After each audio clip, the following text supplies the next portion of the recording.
Atenção! Começa agora uma teleaula de Física do ensino médio. Você vai assistir a teleaula de número 34. Bons estudos!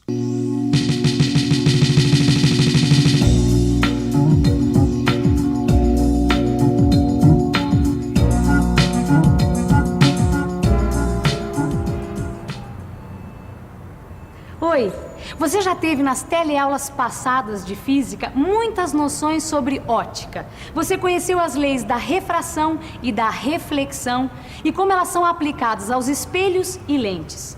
No caso das lentes, você aprendeu que algumas são convergentes e outras são divergentes. Bom, hoje chegou o dia de você colocar esses conhecimentos em prática. Em outras palavras, nós vamos ver como funcionam alguns instrumentos que são muito importantes para o nosso dia a dia e que utilizam lentes para aperfeiçoar a capacidade da nossa visão. Na teleaula de hoje, você vai aprender como o olho humano recebe as imagens do mundo exterior e como os óculos podem corrigir alguns problemas comuns da visão. Vai conhecer também como funcionam instrumentos como lunetas, telescópios, microscópios, projetores e lupas. E agora, muita atenção, porque a nossa teleaula está apenas começando.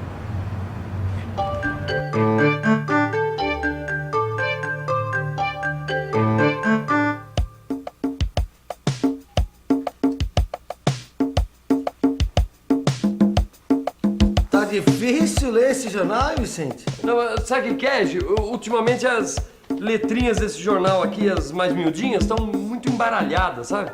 Ah, meio embaralhadas. É. Eu tô achando que isso daí é vista cansada, Vicente. Não. Você tá precisando mesmo é no oculista, rapaz. Não precisa. Como não? Sabe meu primo Geraldo? Sei. Então ele é um ótimo oculista. Eu vou ligar pra ele. Não, ó, é só eu afastar um pouquinho mais o jornal e fica em foco. Fica bom. Afastar só um pouquinho. É.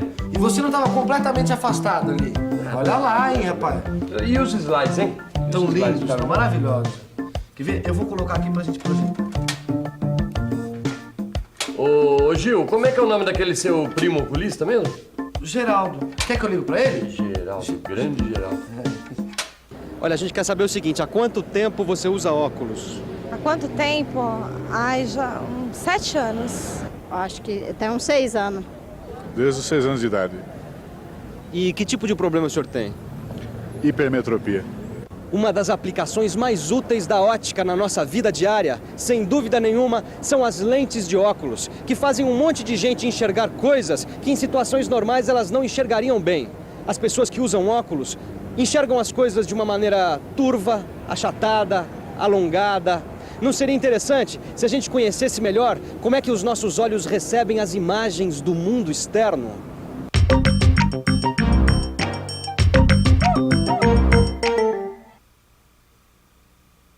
O olho humano pode ser comparado a um globo que tem, na sua frente, uma lente convergente. Esta lente tem o nome de cristalino e a sua função é formar lá no fundo do olho, na região que recebe o nome de retina, a imagem dos objetos que nós estamos vendo. É importante notar também que as imagens no cristalino formam-se de modo invertido, isto é, de cabeça para baixo. Mas as lentes mudam o olho das pessoas? Não, Rosinha, não é isso que acontece na verdade. É que para determinadas pessoas, a imagem não se forma exatamente sobre a retina como é certo. Ela se forma antes ou depois da retina. É como se o olho dessas pessoas fosse achatado ou alongado, é isso? Isso. O que o óculos faz é corrigir esse defeito. Mas o importante é saber que existem 2 problemas principais que prejudicam a visão perfeita de um objeto. É a miopia e a hipermetropia. Por exemplo, no caso de uma pessoa que tem miopia, a imagem se forma antes ou depois da retina? Olha só, Rosinha. No caso da miopia, a imagem é formada antes da retina. A lente é muito convergente e por isso a imagem se forma antes de atingir o fundo do olho. Para corrigir este defeito, é necessário diminuir um pouco essa convergência com o auxílio de uma lente divergente. Esse tipo de lente faz com que raios luminosos entrem no olho de modo mais divergente e assim a imagem se forma no fundo do olho, ou seja, na retina. No caso de uma hipermétrope, é justamente o contrário. A imagem é formada depois da retina. Nesse caso, a lente é pouco convergente e a imagem se forma além do fundo do olho, o que resulta numa visão não nítida. Aí, será necessário uma lente convergente para corrigir essa tendência.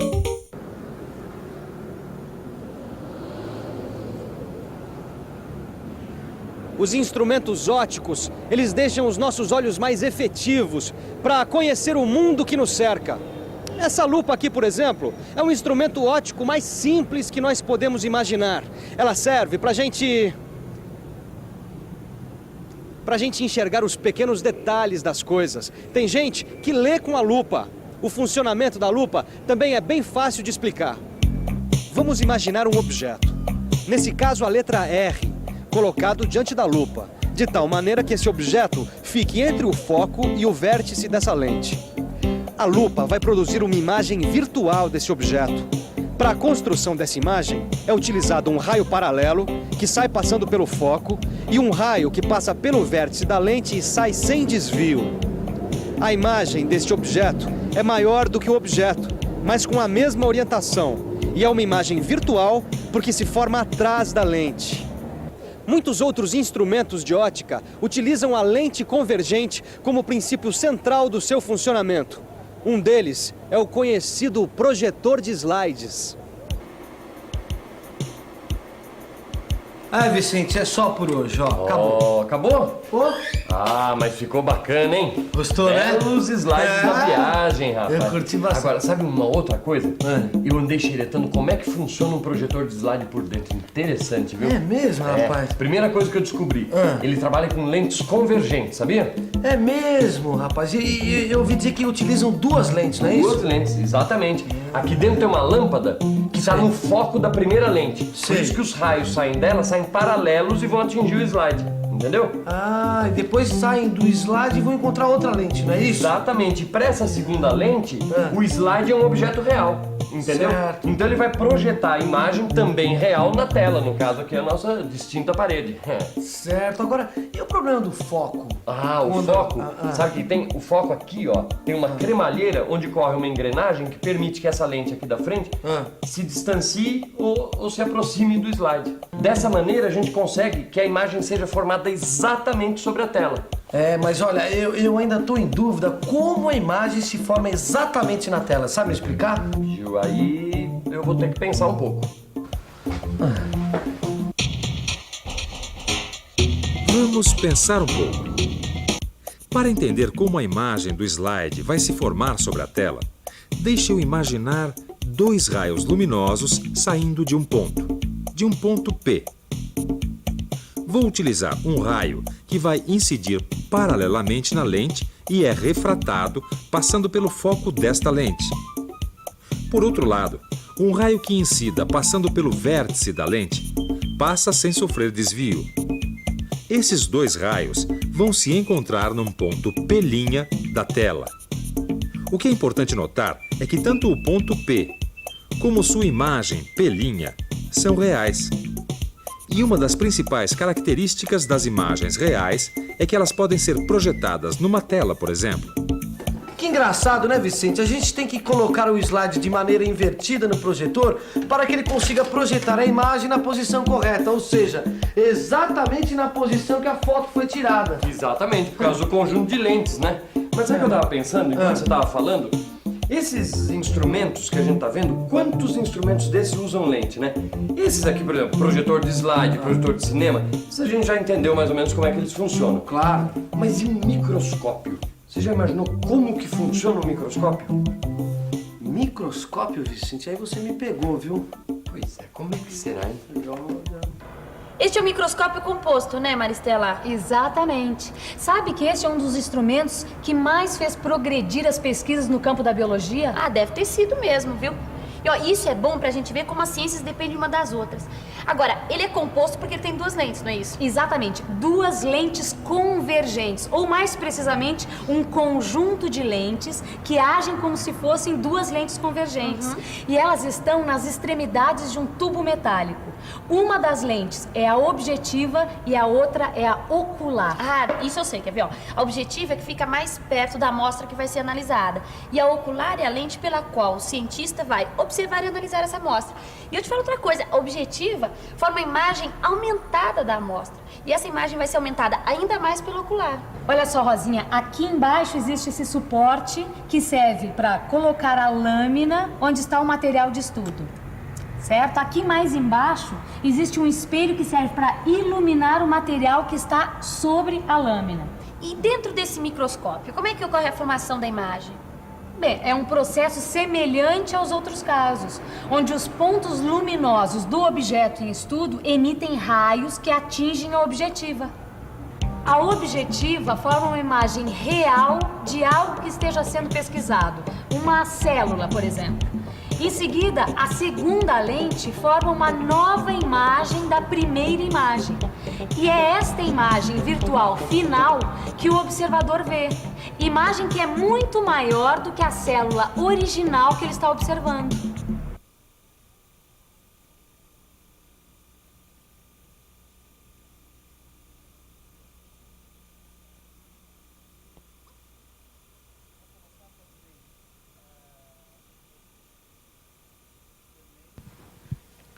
Assim como os microscópios foram muito importantes para a biologia, os telescópios e as lunetas auxiliaram muito a astronomia e trouxeram grandes progressos para o estudo do universo. Bem, na verdade, uma luneta astronômica e um microscópio são muito semelhantes. Ambos possuem duas lentes convergentes. Cada uma dessas lentes fica numa extremidade de um ou dois tubos. Uma lente é objetiva e a outra lente é a ocular. A grande diferença entre esses dois instrumentos, como não poderia deixar de ser, está nas distâncias focais das objetivas. Neste tipo de luneta, a objetiva forma uma imagem real do astro que se está observando. Como esse astro está a uma distância muito grande, vai se formar praticamente no foco a imagem F1 da objetiva. A imagem vai ser real e invertida em relação ao objeto observado.